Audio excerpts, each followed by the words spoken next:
Hey guys, so I got Riker with me here today. We have all three of the different Talaria fork options. It took us a long time to understand what the different options were for all these forks. And we finally have all the bikes, and so we kind of know the pros and cons of all the fork options now. So we just kind of wanted to explain it to you and help you understand what option of fork might be best for you.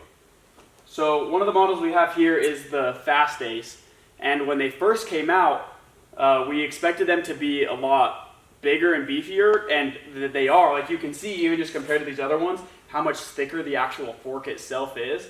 Except one of the things we didn't realize till we literally opened them up and assembled our first couple is how much shorter they sit. Between the forks and even your rear suspension setup is done a little bit differently, so that the whole bike sits a little bit lower.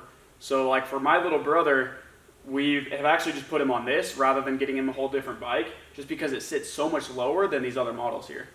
Our other model here is the DNM fork, and this is what me and Cole are running right now, just because it's an air fork, so when we're hitting bigger jumps and things like that, we can at least put a lot more air into our forks so that we're not bottoming out. Because we noticed on the RST when we were running those, is we would just bottom out like crazy.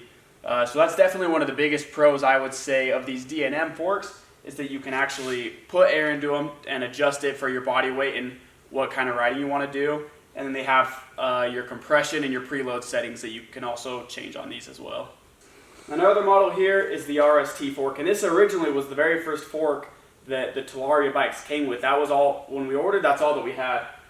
So this is a spring fork, and so for like my wife and my sister and things like that, I've actually kept them on the RST because where they're not going to be doing huge jumps and don't need just that huge impact ability, it seems to ride a little bit smoother. And actually one of the biggest pros about this is it has this stabilizer here in the middle, same as like any other mountain bike would. And I've noticed that if you're going into a tight corner, because it has this stabilizer, it keeps your forks next to each other and almost keeps your front end a little more grounded. Where over on these other two forks, especially the DNMs, you can almost notice where your forks are wobbling a little bit, which kind of loosens up your front end. So that's why this one's actually been awesome having a spring fork, because you got your compression and your rebound settings on this. So I've had experience riding all three of these now, we both have, and the conclusion for me is when it comes to the Fastace, I would never buy a Fastace unless you need it for a really short person.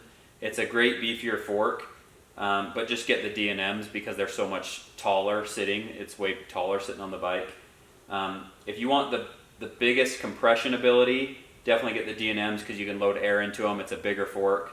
They're not necessarily a way better fork than the RST. It's not like their Fox 40s or something where they're really plush.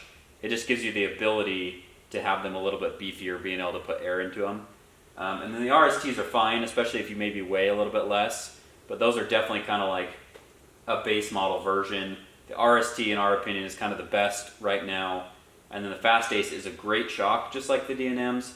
But you got to be short if you're going to ride one of those.